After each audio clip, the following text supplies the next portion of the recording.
있습니다. 그래서 자, 시험에는 세 가지가 있다고 그랬죠. 첫째는 테스트, 어떻게 어떠한 상태인지 알고자 하는 것이고, 두 번째는 이제 연단, 지금 연단에 대한 이야기입니다. 야고보서 2장에 보면 내 형제들아 너희가 여러 가지 시험을 당하거든 이렇게 돼 있죠. 온전히 기쁘게 여겨라 이런 말이에요. 마음의 상태인 것을 볼 수 있죠. 기쁨이라고 하는 건 그것을 어떻게 대하느냐 하는 attitude, 태도의 문제예요. 이는 너희의 믿음의 시련이, 여긴 시련으로 바꾸잖아요. 그죠?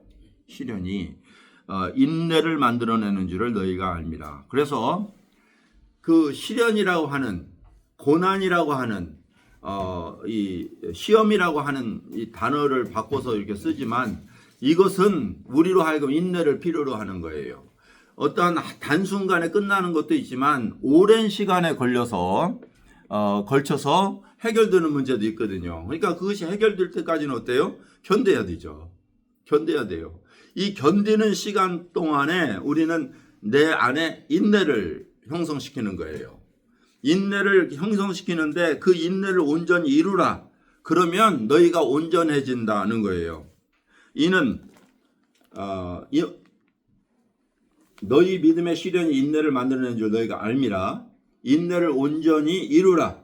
그러면 어떻게 한다고요? 이는 너희로 온전하고 갖추어서 조금도 부족함이 없게 된다 하는 거죠. 이것은 일종의 꼭 말씀이 아니더라도 격언으로도 우리는 이해할 수 있는 부분이에요. 이런 말은 학교에서 가르친다 할지라도 하나의 격언으로 옳은 말이죠. 시련이 올 때 그 시련은 너에게 인내케 해.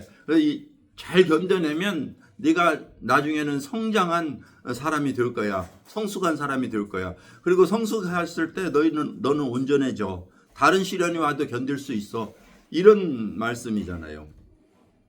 자, 이러한 부분은 우리가 시험이라고 하는 것을 대하는 태도는 담대해야 된다는 거예요.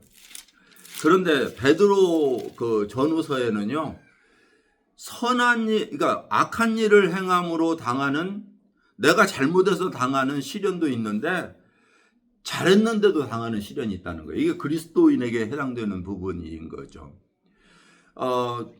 내가 잘못해서 받는 시련이라면 그거는 뭐예요? 막 그냥 무절제한 삶 때문에 당하는 아픔, 병, 이런 것들도 있을 수 있는 거죠. 게을러서 준비하지 못했기 때문에 당하는 그 어려움도 있을 수 있고요. 이러한 것들은 내가 마땅히 당해야 되는 거예요. 그것도 나를 인내케 하긴 해요. 유익이 돼요. 그러나 문제는 하나님을 섬기고 선한 일을 베풀었는데도 어때요? 미움당하고 욕먹고 핍박당하고 이런 것이 있는데 그것을 기뻐해라는 거예요. 여기 성경에서는 기뻐하라는 거예요. 왜냐하면 하나님이 주신 것이다. 그런데 하나님이 알고 너희의 상태를 아시기 때문에 너희를 갚아주실 거야. 이것이 믿는 자들의 마음의 상태다. 믿는 자들의 마음 상태. 그러니까 첫 번째 나온 시험은 하나님께서 과연 너희에게 믿음이 있는가 확인하는 거였다면, 두 번째는 우리가 일반으로 받는 각종 어려움이, 그것도 물론 하나님의 허용 안에서 일어나겠지만요, 일반으로 당하는 여러 가지 어려움이 있을 때에 우리의 마음의 자세는 그것을 기쁨으로, 우리가 그것을 당연한 걸로 이 태도를 바꾸면 그 시련을 능히 감당할 수 있는 거예요. 많은 사람들이 어려움이 있을 때 견디지 못하는 건 뭐냐면, 하필이면 나에게 하고 좌절해 버리기 때문에 거기에 대한 교훈을 받기보다는, 배움을 받기보다는 거기에 져버리는 거예요. 깊이 빠져버리는 거예요. 낙오자로, 실패자로 좌절해 버리죠. 자존감 사라지고 자기의 하나의 일종의 자괴에 빠지는, 그래서 무너져 버리는 거죠. 자, 하나님께서는 우리들에게 어려움을 허용할 때, 욥이 각종 어려움을 받았잖아요. 이게 시련에 해당되는 거죠. 각종 어려움을 당할 때에 그는 뭐 견딜 수밖에 없었죠, 사실은. 그 마음속에 그 자기의 출생을 한탄할 정도로 하나님 앞에 막 그 불평 아닌 불평 막 털어놓죠. 근데 하나님을 입으로 범죄치는 않았다 이렇게 이야기하는 걸 볼 때 욥의 경우는 그러한 시련을 통해서 어떻게 견뎌냈잖아요. 그런 와중에 하나님께서 맨 마지막에는 어떻게 하냐면 축복으로 갚으셨어요. 모든 걸 채워주셨거든요. 그러한 모습을 보면서 우리들에게 시련을 당하면 온전히 기쁘게 여겨라. 왜냐하면 하나님이 심원해 주실 거야. 그리고 이 가운데 하나님은 너희와 함께 하셔 하는 위로가 있는 거예요. 자, 근데 오늘 여기에서 다루고자 하는 오늘 교재는 이 두 가지가 아니에요. 시험도 아니고 시련도 아니에요. 오늘은 마지막 T에 해당하는 부분이에요. 그것은 무엇이냐면 temptation, 유혹이라는 걸로 해석해야 돼요. 유혹. 너희가 어떤 상태인지 알고자 하시는 하나님의 마음, 이거 아니고요.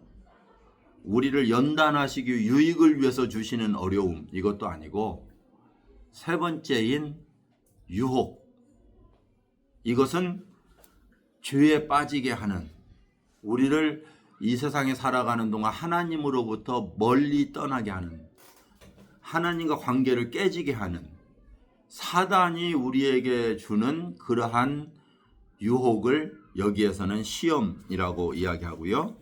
그 시험을 어떻게 극복할 것인가 하는 것이 오늘의 교재예요. 유혹이란 하나님의 뜻을 거스려 사단의 꾀에 빠지게 하는 것인데요. 우리에게 중요한 것은 그것을 물리쳐서 그 유혹으로부터 멀리하는 것이 그리스도인의 모습이어야 된다는 것이죠. 자, 우리는 이 세상에 살면서 이 세 가지가 반드시 있어요. 하나님께서 우리가 믿음에 있는가, 과연 믿음에 있는가, 때로는 알고 싶어 하기도 하시고요. 때로는 우리에게 각종 어려움이, 날마다 숨쉬는 순간마다 내 앞에 어려움 보내 하는 것처럼 많은 각종 어려움이 있을 수 있고요. 세 번째는 유혹이라고 하는 것은 순간순간 우리의 삶 속에 따라오는 거예요. 그러면 이것이 어디로부터 오는 것인가 하는 부분이죠. 어디로부터 오는 것인가. 이것은 첫 번째, 하나님과의 관계이기 때문에, 영적인 문제이기 때문에 맨 처음 하나님을 대적했던 자로부터 오는 거예요. 그 하나님을 대적했던 자는 우리가 성경에서 사탄 혹은 마귀라고 부르는데요. 우리가 본 적이 없어요. 그러니까 그게 있어? 이렇게 생각할 수 있는 부분이에요. 사실 우리가 본 것만 믿는다고 하는 것처럼 어리석은 건 없죠. 많은 사람들은 나는 본 것만 믿어 이렇게 생각하는데요. 우리가 살아가면서 우리의 눈으로 보고 확인할 수 있는 것은 아마 1%밖에 그 이하일 수도 있어요. 여러분들 이 안에 앉아서 지금 보이는 것이 얼마나 있어요. 우리가 눈으로 볼 수 있는 게 항상 제한적인 거예요. 가시적 영역밖에 볼 수가 없어요. 그래서 영국의 철학자죠. C.S. 루이스라고 하는 사람은 우리가 볼 수 있는 것은요, 너무나 제한되어서 오히려 보이지 않는 세계가 더 많다고 이야기하면서 욕심의 눈으로 가장 가까운 곳에 있어도 못 본다 그랬어요. 가장 가까운 곳에 있어도. 그래서 눈썹 못 보고요. 눈에다 가깝게 대버리면 안 보이는 거예요. 그래서 가장 가까운 것도 못 보고요. 그 다음에 가장 먼 것도 못 보고요. 가까운 것도 못 보고 먼 것도 못 봐요. 그리고 작은 것도 못 보고요. 그렇잖아요. 우리가 작은 거 못 보잖아요. 작은 것도 못 보는데 그렇다고 크다고 큰 것도 못 봐요. 그러니까 얼마나 눈이 연약해요. 크다고 못 보고 작다고 못 보고 가깝다고 못 보고 멀다고 못 보고 보세요. 그러면서요, 머리 위에 있어도 못 보고 뒤에 있어도 못 본대요. 놀라서 이 눈이라고 하는 게 그렇게 연약한 거예요. 그런데 형체가 없는 것 생각해 보세요. 형체가 없는 것이 이 세상에는 더 많죠. 추상명사라고 부르는 게 더 많아요. 그러한 많은 것들을 우리는 못 보고 살아요. 그러면 눈으로 보아야 믿는다? 이게 말도 안 되는 이론인 것이죠. 그런데 눈으로 보이지 않는 존재 중에 바람과 같은 존재가 있어요. 그 바람과 같은 존재를 영이라고 불러요. 영체라고 부르죠. 그런데 그 영이라고 하는 것은요, 헬라 말이나 모든 세계에서는 혼이라고 하는 단어로 사용하거나 혹은 로고스라고 하는 단어로 사용하거나 한국에서는 우리 동양에서는 도라는 단어로 사용해요. 도. 그래서 도 텄다, 도 닦았다, 도에 능통했다, 뭐 이런 이야기 하잖아요.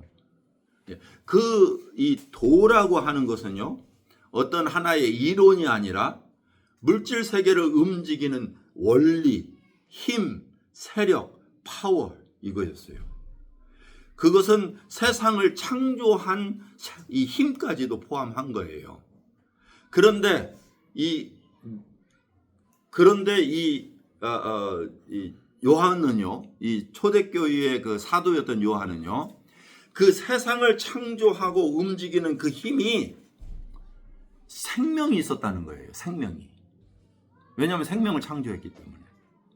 그래서 그 생명이 있는 그 절대적 세상을 창조한 존재가 바로 하나님이셨다, 이렇게 정의를 해 나갔어요.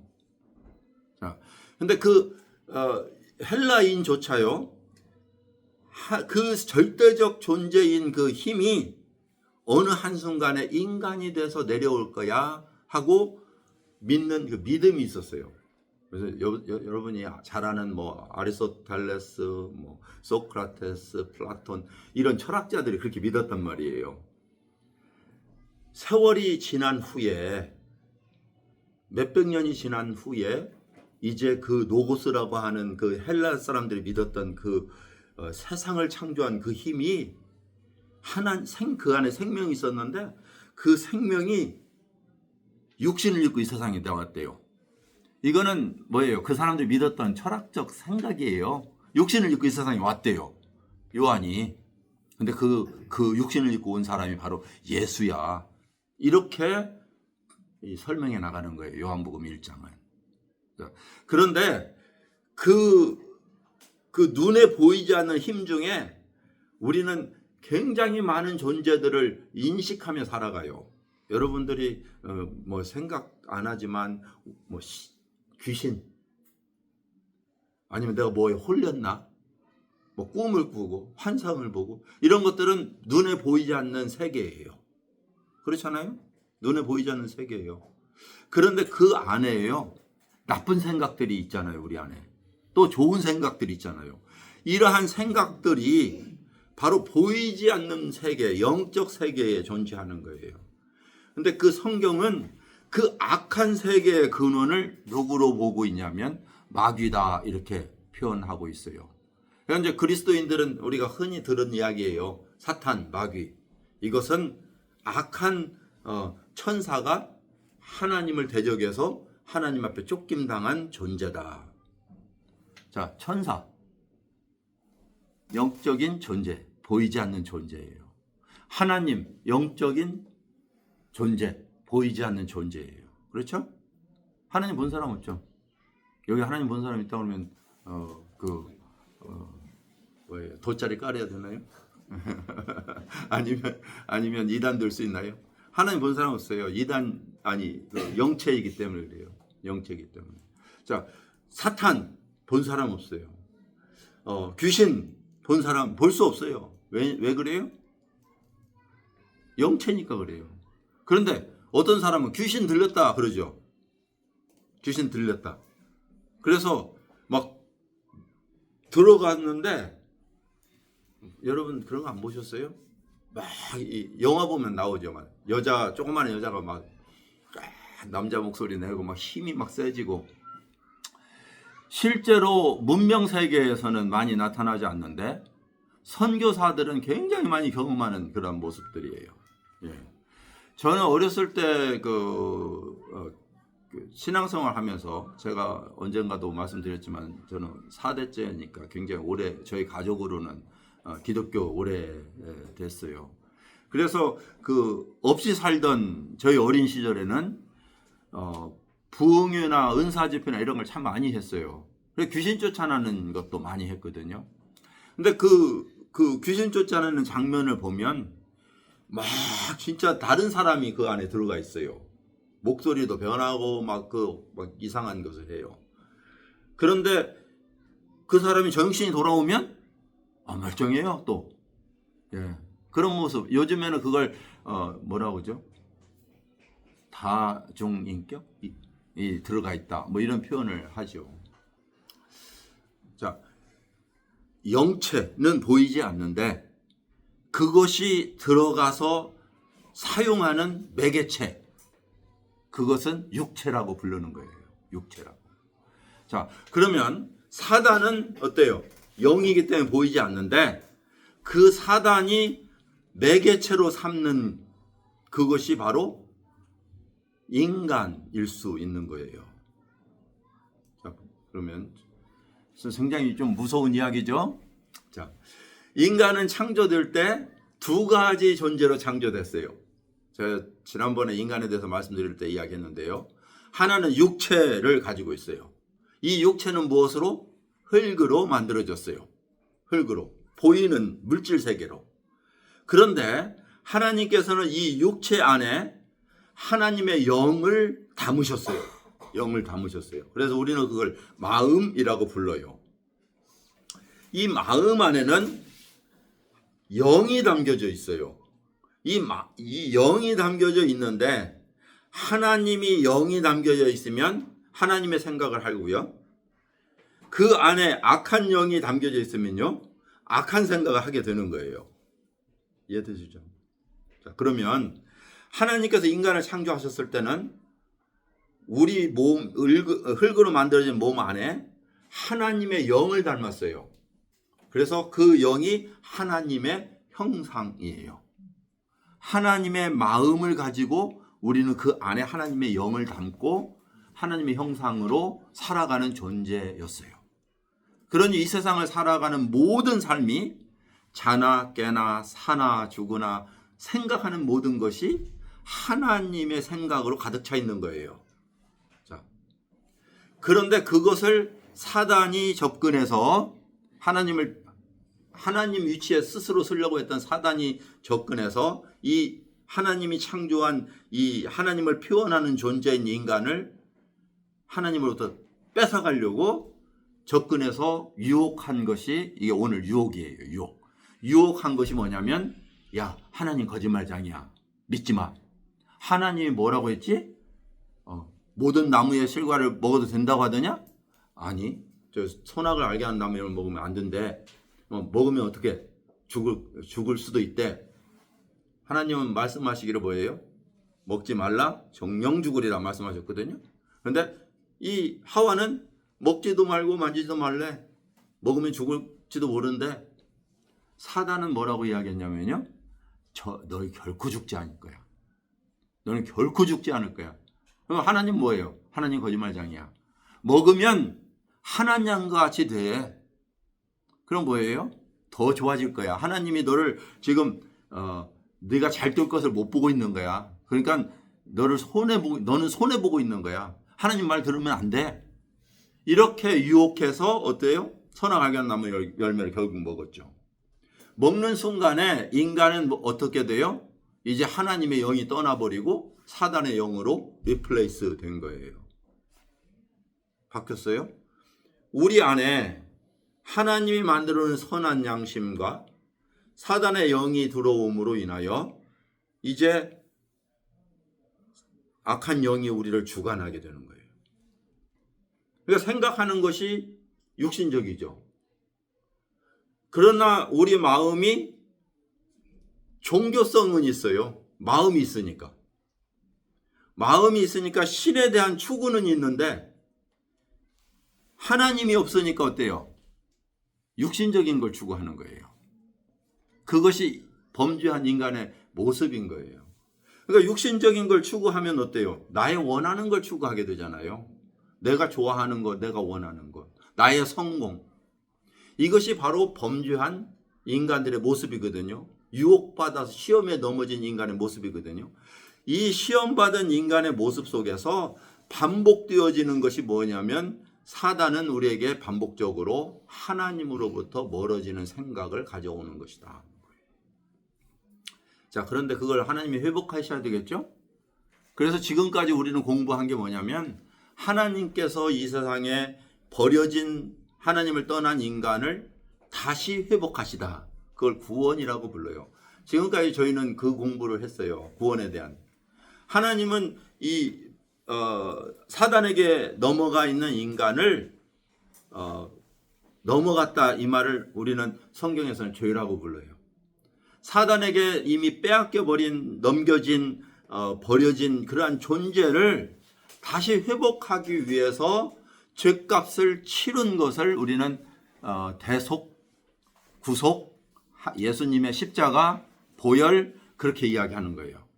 예수님의 십자가의 보혈로 우리의 죄값을 치르시고 우리를 다시 죄에서, 그러니까 사단의 손에서 건져내 가지고 뭐예요?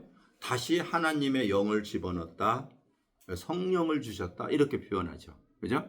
하나님의 영을 우리에게 주셔서 다시 하나님의 형상을 창조한 것을 거듭났다. 이렇게 이야기해요.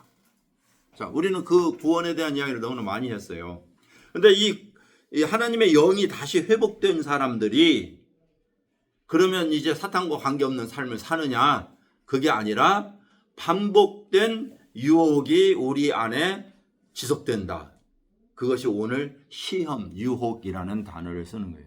그러니까 사단은 여전히 우리 안에 영향력을 발휘하고 있고 이 사단은 여전히 우리 안에 유혹으로 찾아와서 우리를 넘어뜨리게 하고 있다는 거예요.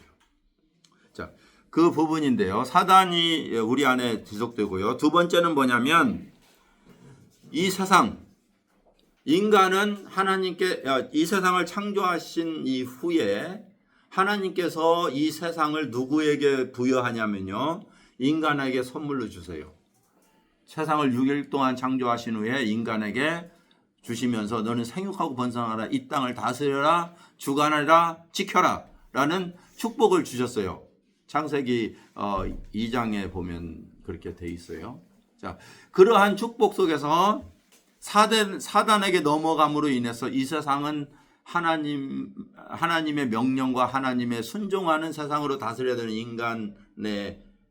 인간의 다스림을 못 받고 사단에게 넘어간 인간의 다스림을 받기 때문에 이 세상 역시 사단의 손 혹은 범죄한 인간의 손에 의해서 감염되어 있어요. 손상되어 있어요.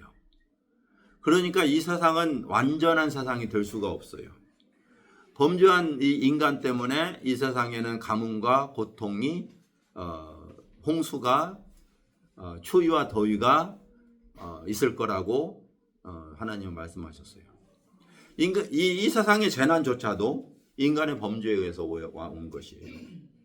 이러한 상태 속에서 이 세상에는 세상의 그 악한 영이 주장하게 된 거예요. 제가 언젠가 죄에 대한 말씀을 드렸어요. 그죠?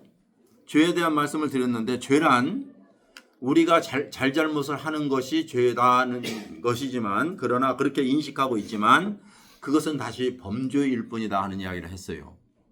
죄는 세력이에요. 힘이에요. 하나님을 떠나게 하는 힘. 그것이 사탄이에요. 그러니까 죄가 세상에 들어왔다라고 성경은 이야기하고 있어요. 한 사람 아담으로 말미암아. 제가 여러분이 만약에 기록하시는 분이 있다면 로마서 5장 12절에 보면 죄는 한 사람 아담으로 말미암아 죄가 세상에 들어왔어요. 그거는 죄를 지었다는 말이 아니라 죄라고 하는 근원이 들어왔다 그 말이에요. 한 사람 이 아담으로 죄를 수용했다 그 말이에요. 우리가 그 죄로 말미암아서 우리가 죄 아래 거하게 됐어요. 죄 아래 거한다고 하는 것은 뭐예요? 하나의 영역이잖아요. 내가 어디 아래에 있다는 거예요. 영역이에요. 그래서 죄라고 이야기하는 것은요. 죄의 세력과 죄의 영역을 먼저 아셔야 돼요. 사단 아래 거하게 되고요. 사단이 다스리는 이 세상 안에 거하게 됐어요. 이것이 바로 우리가 범죄하기 전에 죄인이라는 뜻이에요. 우리가 죄인이라고 하는 뜻은 뭐냐면 죄라고 하는 왕국 안에 그 나라에 살고 있다는 의미예요. 그러니까 그 안에 사는 모든 행위가 어때요? 죄일 수밖에 없는 거죠. 많은 사람들이 생각할 때 그래도 나는 선을 행하는데, 근데 선을 행하는 게 아니에요. 그 선의 기준은 내가 생각할 때 선과 악이에요. 이해되세요? 선악을 알게 하는 나무 열매를 먹었으니까 선과 악을 구분하게 됐다니까요. 여러분들이, 모든 사람들이. 그러니까 나의 기준에서 선과 악을 구분하고 선을 행하는 것이지 하나님이 원하시는 선을 행하는 건 아니다는 말이에요. 그러니까 요즘에 굉장히 많은 선한 단체들이 있잖아요. 자선사업 있잖아요. 그 선한 단체일지라도 세상의 영역 안에서는 우리 인간의 기준에서 항상 선이에요. 그러한 삶을 살지라도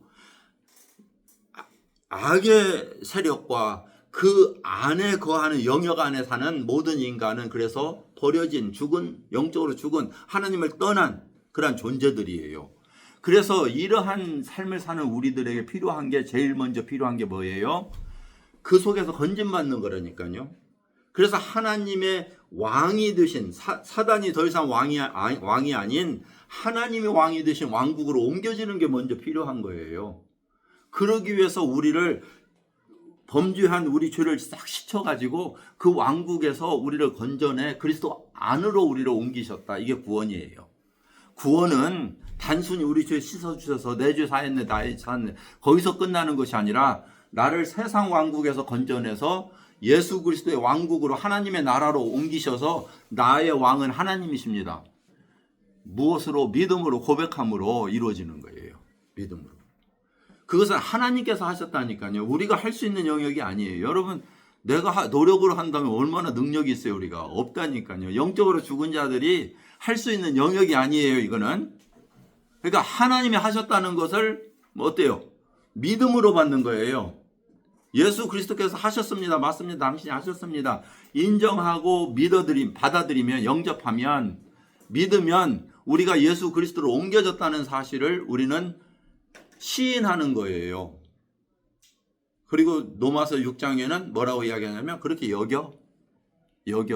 여기라는 말은 뭐예요? 하나님이 하셨다니까 예 맞습니다. 이렇게 여기라는 거예요.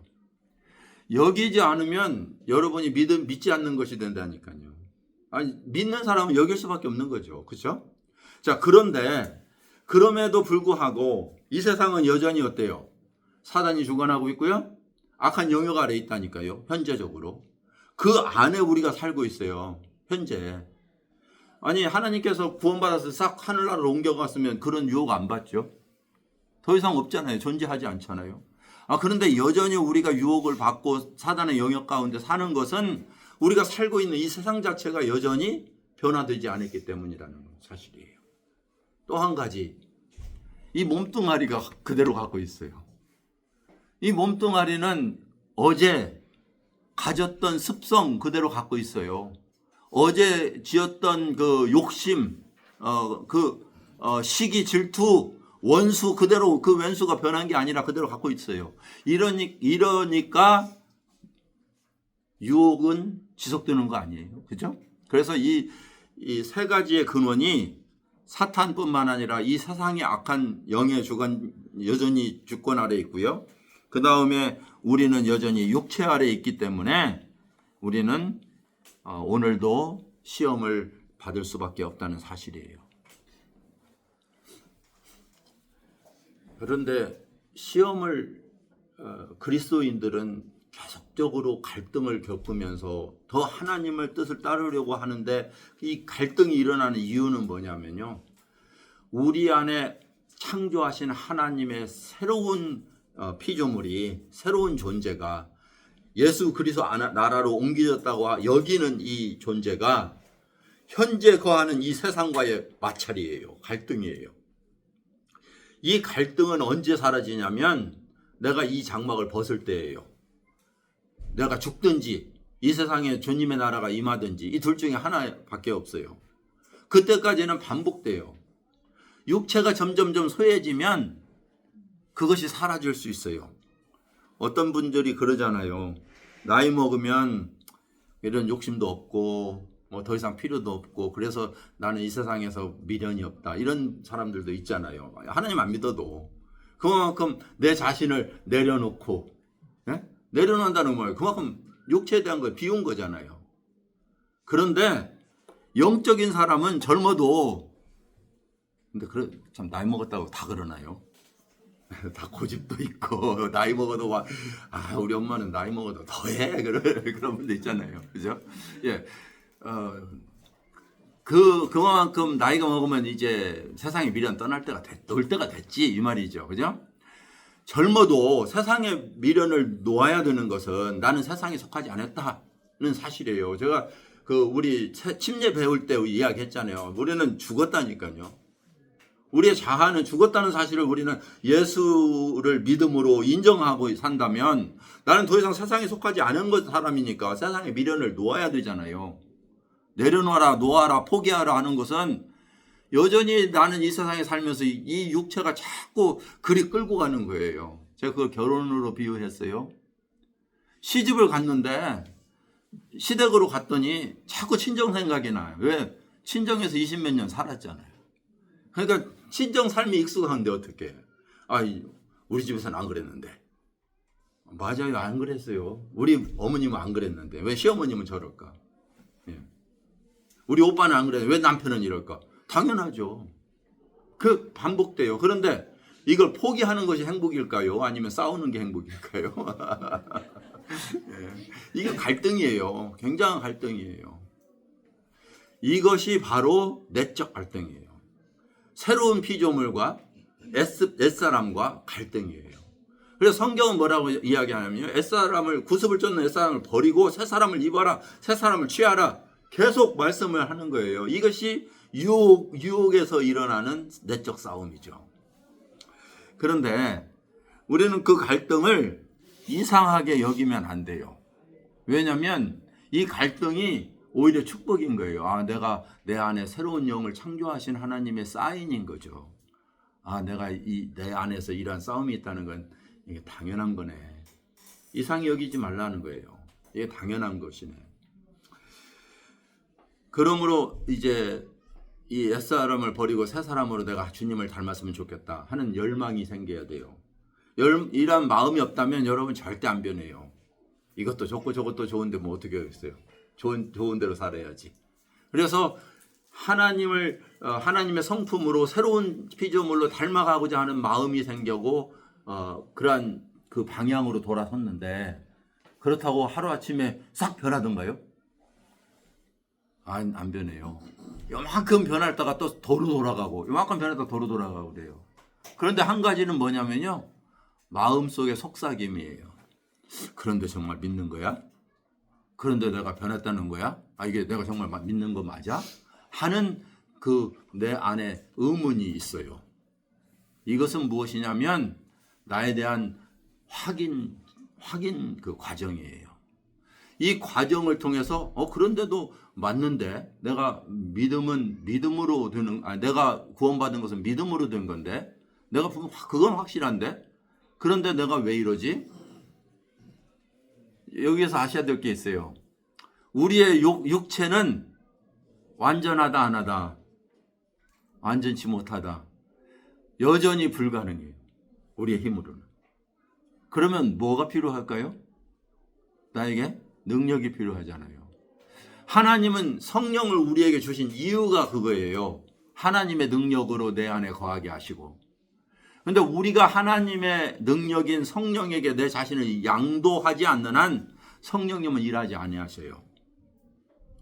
그래서 철저하게 우리는 하나님께 양도하는 삶을 배우는 것이 그리스도인의 삶이에요. 내가 몇 프로 하나님의 영에게 오늘 삶을 의탁했느냐 혹은 제가 양도라는 의탁했느냐 컨트롤 받느냐가 우리의 그리스도인의 삶의 초점이에요. 중요한 핵심이에요. 저와 여러분들이 주님을 믿는다고 하는데 아침에 일어나서 하나님 앞에 하나님 오늘 하루의 삶을 의지합니다. 하나님께 전폭적으로 드리겠습니다. 기도하시는 분 몇 분이세요? 내가 손 들어가지 않을게요.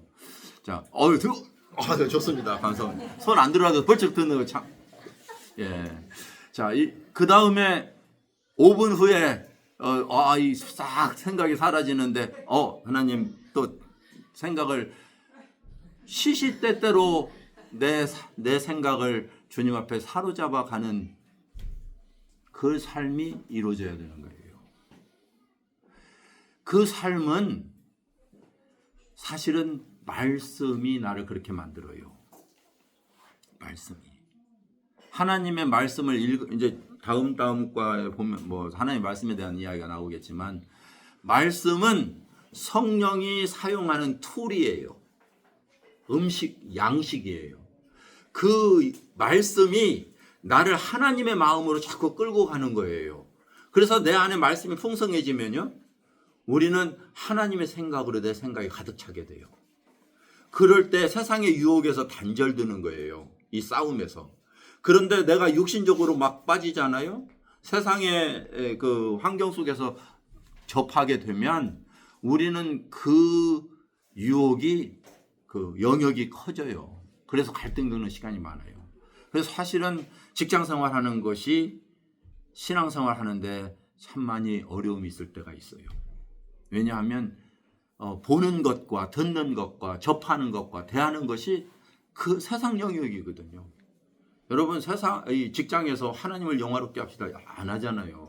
어떻게 하면 성공할 것인가, 돈 많이 벌 것인가, 위로 올라갈 것인가, 짓밟고 빼앗고, 이것이 비즈니스 사회인데, 직장인데 어떤 하나님의 영광을 위해서 오늘 하루를 전혀 포기하고 양보, 어디서 그런 게 나와요? 안 되잖아요. 그렇기 때문에 어려운 거예요. 이러한 유혹을 이러한 갈등에서 승리케 하는 그것이 바로 하나님의 영이다. 오늘 슬라이드 안 넘기고 다 이야기하는 것 같아요. 그래서 새 성품으로 옛 성품을 지배하고 다스린다 하는, 그리고 하나님의 능력으로 가능하며 새로운 성품은 그리스도의 형상이 이루어가는 것이 우리의 목적이어야 되고요. 자, 그런데 혹시 들어보셨는지 모르지만 성령 충만해야 된다는 말씀 들어봤죠? 우리 성령 충만. 우리 안에 하나님의 영을 구원받을 때 선물로 주셨다. 이거는 여러분들 다 이제 들어서 아는데, 그럼 성령 충만이란 무엇이냐? 성령 충만이라고 하는 것은 교회 와서 기도하고 은사 받아서 이렇게 들뜨고 이것이 성령 충만이 아니에요. 성령 충만은 하나님의 영으로 가득 찬다는 말이잖아요. 문자 그대로 충만하다. 그런데 이 에베소서 5장에 보면 술 취하지 말라 이는 방탕한 것이니 오직 성령 충만함을 받으라. 이 두 가지를 비유하고 있어요. 술 취함과 성령 충만을요. 술 취한 것은 뭐예요? 술에 컨트롤 받는다. 술이 너를 먹어버렸다 이런 말이에요. 술이 완전히 너를 완전히 다스리는 거죠. 그런데 그 대신 술이 너를 다스리진 것처럼 성령이 너를 다스리면, 충만하면 너의 삶이 성령에 취해서 사는 것이다. 이런 의미를 가지고 있어요. 그러니까 우리가 성령 충만하다고 하는 것은요, 내 삶에 성령이 얼마만큼 다스리느냐, 그런 의미를 가지고 있는 거예요. 자, 봅시다. 그러면 실례를 한번 들어볼게요. 여러분이 오늘 하루를 사는데 24시간을 나눠놓고 잠자는 시간에 성령 충만하다고 봅시다. 그냥 그건 빼주자고요. 그러면 잠자는 시간 외에 다른 시간은 몇 퍼센트 성령을 생각하고 하나님 생각해요? 1%? 아니면 5%? 그럼 5% 충만한 거예요. 그런데 10%? 10% 채워진 거예요. 50%? 굉장하죠. 많죠. 50% 성령으로 채워진 거예요.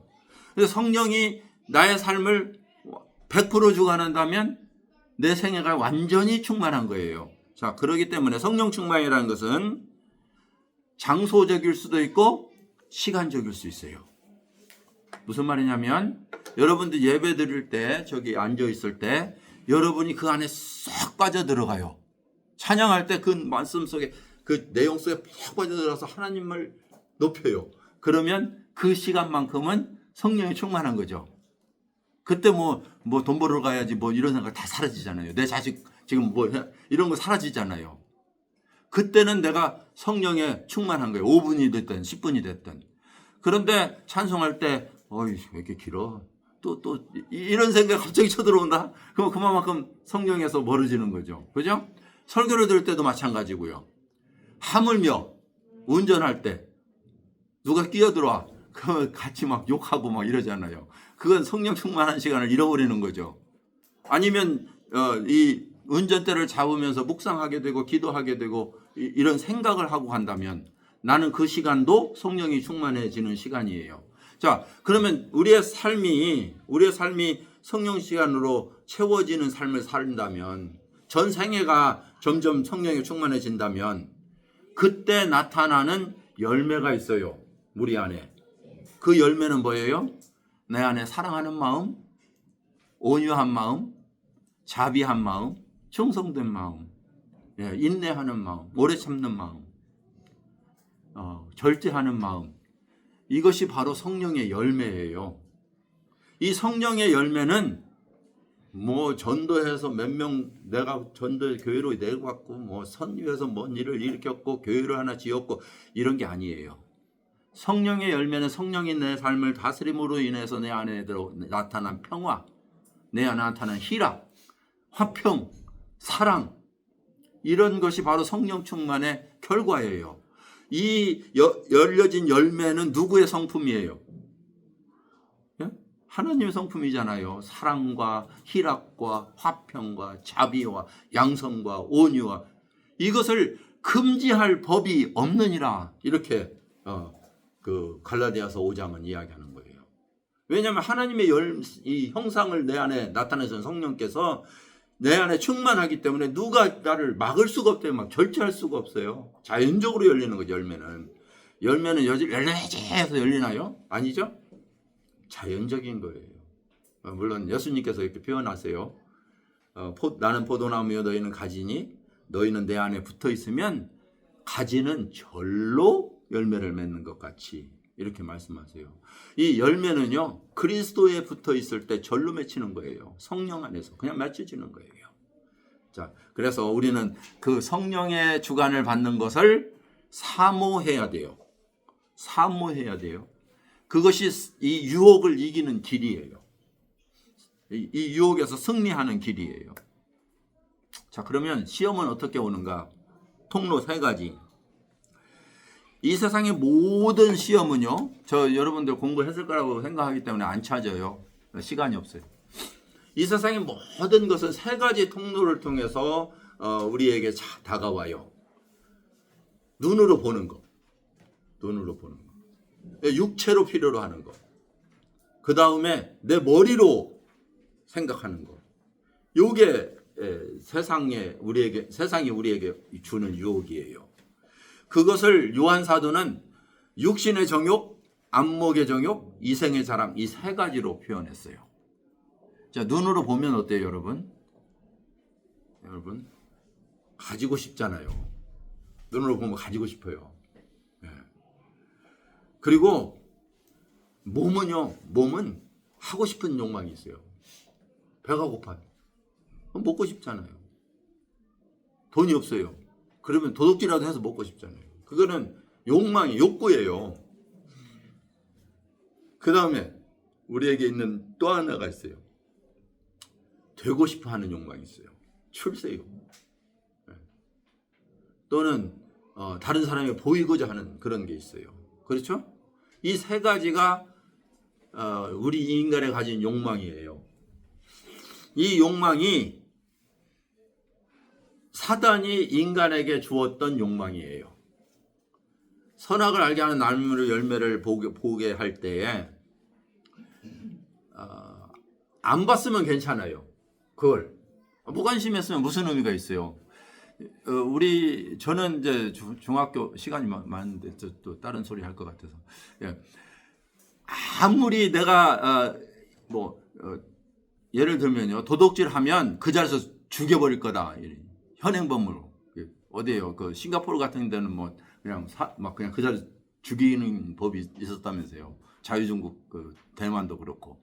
그래서 막 그냥 그 자리에서 총살시키는 이런 법이 있다 할지라도 내가 안 어기면 되잖아요. 그 무관심하게 살으면은 전혀 어길 이유가 없어요. 그러니까 법은 있어도 나와 상관이 없어요.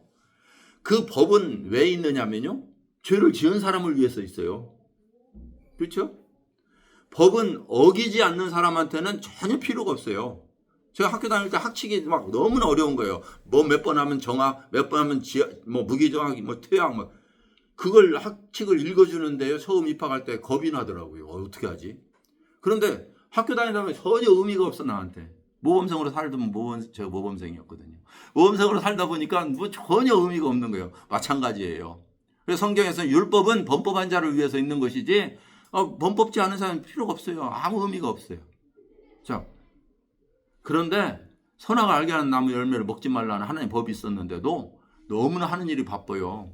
왜냐하면 짐승들이 오면 이름 지어줘야죠. 관리해줘야죠. 뭐 너무나 바쁜 거예요. 그거 바라볼 시간도 없어요. 사탄이 와서 이야기할 때까지.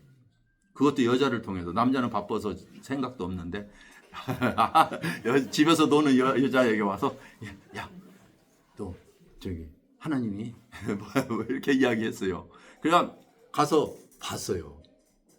가서 보니까 보함직하고 먹음직하고 탐스러웠어요. 여보세요? 눈으로 보았어요. 먹고 싶은 욕망, 육체적 욕망이 있었잖아요. 눈으로 보니까. 그 다음에 어때요? 지혜롭게 할 만큼. 내가 지혜로운 사람이 되고 싶은 것처럼. 이래서 이 세 가지 통로로 유혹이 오는 거예요. 근데 이 동일한 유혹을 누가 받으셨냐면 예수님이 받으세요. 돌로 떡을 만들어라. 먹음직하잖아요. 그죠? 네. 그 다음에 온 세상을 다 주겠다. 다 가지고 싶어요. 네. 너 나한테 절하면 내가 온 세상 다 줄게. 세 번째는 뭐냐면요, 성전 위에서 꼭대기 뛰어내면 천사가 너를 받들 거야. 사람들이 널 다 볼 거 아니냐. 그런 사람이 하면 대박. 이 세 가지의 유혹은요, 지속적인 인간에게 찾아오는 욕망이에요. 물론 이 욕망이 나에게 하나님을 벗어나게 하는 욕망일 때, 범죄하게 할 때 우리는 그거, 다시 말할게요. 내가 먹고 싶은 생각이 들어서 먹는다. 이게 죄가 아니에요. 이 욕망들을 하나님이 욕구를 주셔서 이 삶을 성취하게 하세요. 그래서 욕망 자체는 죄가 아니에요. 이해하셔야 돼요. 내가 되고자 하는 꿈이 있다. 그것을 향해서 나아간다. 그런데 그것을 수단과 방법을 가리지 않을 때 문제예요. 무슨 말인지 이해되시죠? 하나님의 법을 벗어난 나의 욕구를 채우는 것이 바로 죄인 것이지, 그거 욕구를 주신 것은 하나님께서 그 나의 생애를 이루게 하시는 뜻이에요. 필요예요. 필요를 주신 거예요. 자, 먹으라고 하는 건 괜찮았어요. 먹으라고 하는 것은. 그런데 선악을 알게 하는 나무 열매를 먹는 것이 범죄였단 말이에요. 이해되시죠? 뭐 이렇게 거기까지만 하고 나옵시다. 그럼 어떻게 이길 것인가? 이미 이야기 다 했지만 하나님께서 승리하셨음을 믿고 사단의 능력이 깨어졌음을 우리는 인식해요. 우리 여기 지금까지 복음에서 다 들었던 이야기예요. 그래서 세 가지의 유혹을 다 도말하셨어요. 사단이 패배했고요, 이 세상이 패배했어요. 그리고 우리의 육신까지도 이미 십자가에 못 박혀 죽었다고 우리는 믿음으로 인식했어요. 저 육체 죽은 거 아니죠 지금. 그런데 우리는 죄성을 가진 나는 십자가에 못 박혀 죽었다고 우리는 믿음으로 수용한 거예요. 그렇게 여기고 살아가는 거예요. 그렇기 때문에 거기에 지지 말라 이런 거예요. 그래서 패배할 수 있는 모든 그 영역들은 나에게서 제해졌다. 왜냐하면 사단도 나를 침범치 못할 위치가 되었고, 세상으로부터 구원해서 그리스도 안으로 옮겨졌고, 이제 육체도 예수 그리스도의 죄를 지을 수 있는 능력을 하나님께서 나의 벗어나게 하셨다는 사실이에요. 그러므로 그걸 인식하고 수용하는 첫째 믿음이에요. 성경에서는 여겨라, 그 다음에 드려라, 대적하라 이렇게 말하고 있어요. 자, 같이 한번 해보세요. 여기자, 드리자, 그리고 대적하자. 이 세 가지가 승리할 수 있는 비결이에요. 첫째, 모든 것은 다 하나님께서 승리하셨습니다. 그렇게 여기는 거고요. 그 다음에 내가 하나님께 오늘 하루를 드리자 하는 그 작정, 결단이라고 볼 수 있죠. 여러분이 하루의 삶 살면서 시시때때로 시간 내 자신을 드린다. 그게 우리의 삶의 그 방법이고요. 세 번째는 그것을 내가 의도적으로 강하게 찾아올 때는 의도적으로 대적하는 그러한 용기가 필요해요. 그러한 용기는요, 여러분의 그 믿음의 결단에 따라 달려 있어요.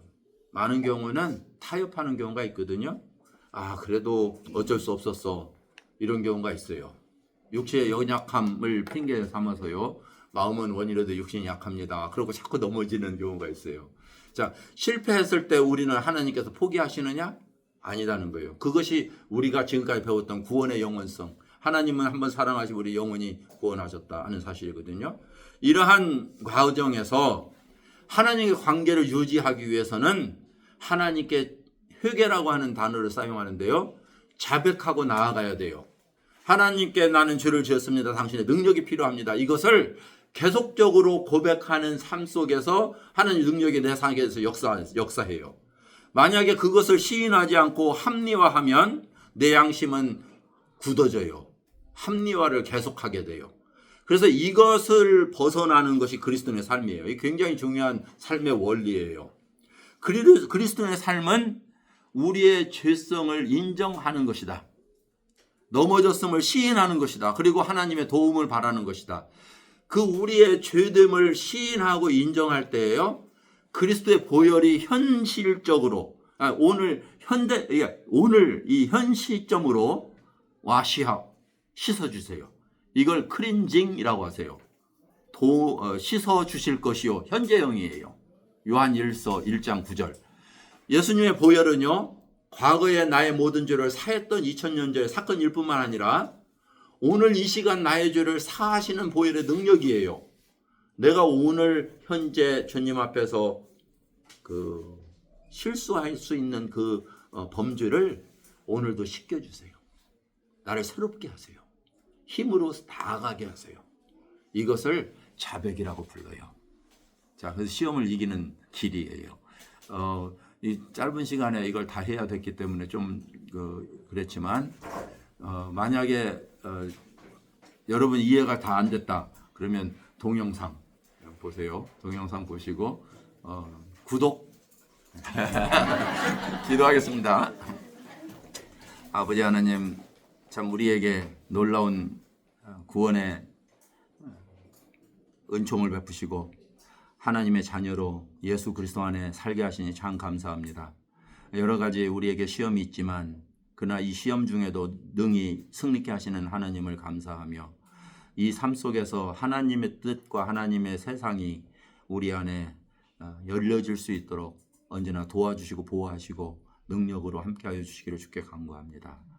예수 그리스도의 귀하신 이름으로 기도했습니다. 아멘. 마치겠습니다.